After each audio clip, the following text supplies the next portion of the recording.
Hi, Kelsey. Hi, Margaret. How are you, and how is your starter doing? My starter is so happy. It's bubbling away. Very good and healthy, and not at all sinister, which is what we want.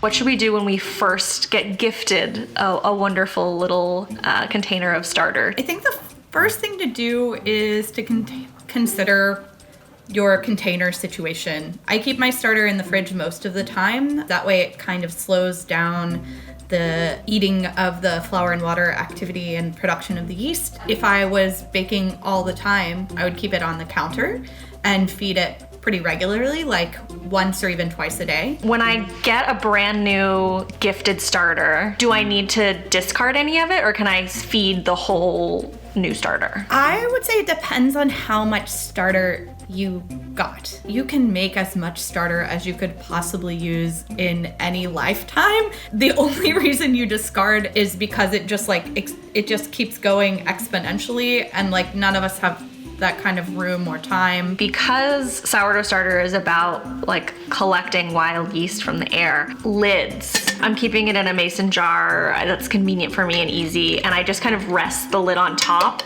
But is it important to keep a lid off or on, or use cloth, or? It's more flexible in general. I will say usually when I feed it, if I have a lid, I just sort of let it breathe until I see like some starter activity, and then I close the lid and put it back in the fridge. If you have looked at even one internet forum about bread, there are like hundreds of opinions. A lot of it is just what works for you. I like that because, we were talking about our starter jars, and I like clean the inside of mine out. I add in 45 grams of flour, 44 grams of water. I use my scale, but that's really comforting to me. I have a good friend, Megan, who has a starter. She might like shake some flour, shake some water in, do it by eye, and like that's calming for her. Totally. I mean, I think you can even tell by your background where everything is beautifully framed and perfectly aligned, and mine where it's just like glittery trash. And both of us have sourdough starters, and they're gonna be alive, and it's totally fine. Sometimes the things that seem scariest and most intimidating are actually really simple. Something you and I have talked about that I try to remind myself, people have been using natural leavener starter as long as they've been making bread. It's gonna be okay. Even radically imperfect bread, it tastes really, really good. There's a scale that you can get as into it as you want. You can take out a nanny cam and monitor the temperature every 30 minutes if you want, or you can just sort of like throw it together, let it hang out in the fridge, and when you remember it, bring it back out and make something with it. So let's say I'm keeping my starter in the fridge because I don't quite have a loaf a day bread habit. Should I feed my starter, I think you were saying maybe like 48 hours before I want to bake? Again, it's one of these frustrating things if you're someone who loves precision. Whatever do you mean?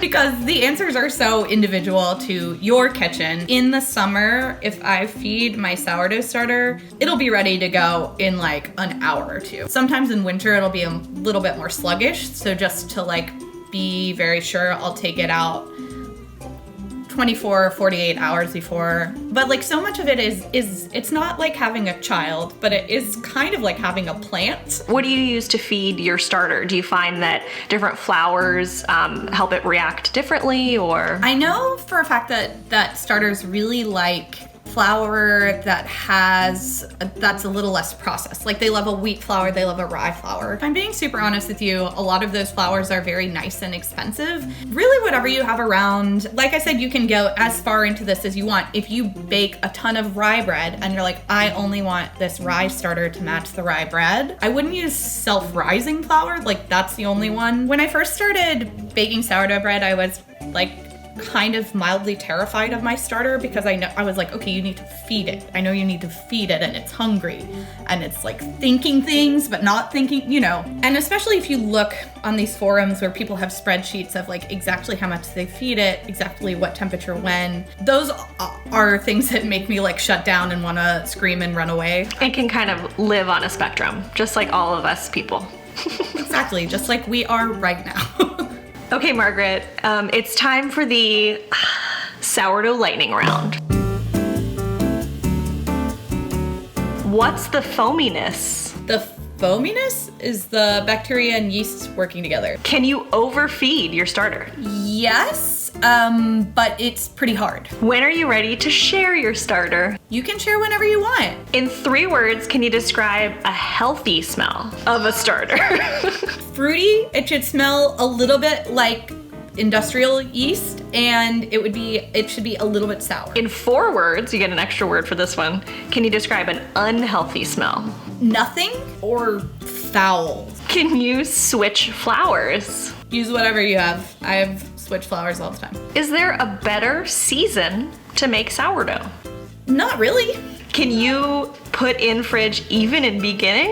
Who's gonna stop you? There are no sourdough police and there are no sourdough masters. You do whatever you want. Bubble size. Depends. Can you consume the hooch? I mean, I haven't tried. I don't think it's like alcoholic enough to be worth your while. Right. But who knows how much more quarantine we have. Everyone's like, now I'm a bootlegger. It's like, that's not it. What's a bad name for a starter? I don't think there's a bad name for a starter. Do you think there's a bad name for a starter? Well, I guess something rude. One thing I like to do when I'm cooking or baking, especially for other people, is to kind of think nice thoughts. I think how you treat your ingredients makes a little bit of a difference. Our final question is, if I play doom metal music to my starter, will it die? I cannot answer that with any certainty, but I will say I play my starter Orinoco Flow every time I feed her, and she seems to thrive on the Enya energy. And so I imagine if your household is a doom metal household, your starter is just gonna eat it up. I think the lesson I learned here today is that the best way to make sourdough starter is to make it. There's a really big variation in what's gonna work, and you're gonna get to know it as you feed it and bake with it and experiment and practice. Yeah, absolutely. That's the best way.